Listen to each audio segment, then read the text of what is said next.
ngayon ay stranded dito sa may BIR. Saan?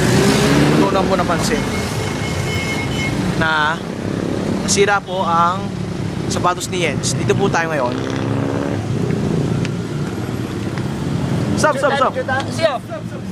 Sam, ano po masasabi nyo? Nasira po ang kanyang sapatos. Ito po ang aming prime suspect.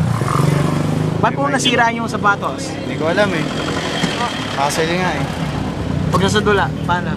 Ay! Tinatanggal ko yung sapatos ko, biglang nasira itong swelas. At yun nga, Ano po ang ginawa niyong solusyon para ma-resolve po ang problema? bumili kami ng dalawang maitiban. At nagdadasal na sana. Hindi na siya matanggal. Dasal na sana. Chicks po ba yung nag-ibenta? Hindi. Chicks. Oh, chicks.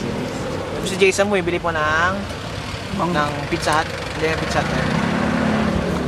Dahil po namin ginagawa ngayon sa labas. Here.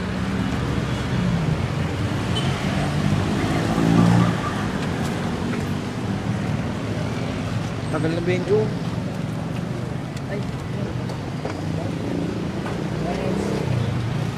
Sige. Saan si Benjo lilipat? Dito? Yan, dyan si Benjo. Okay na. Kenneth, pasok.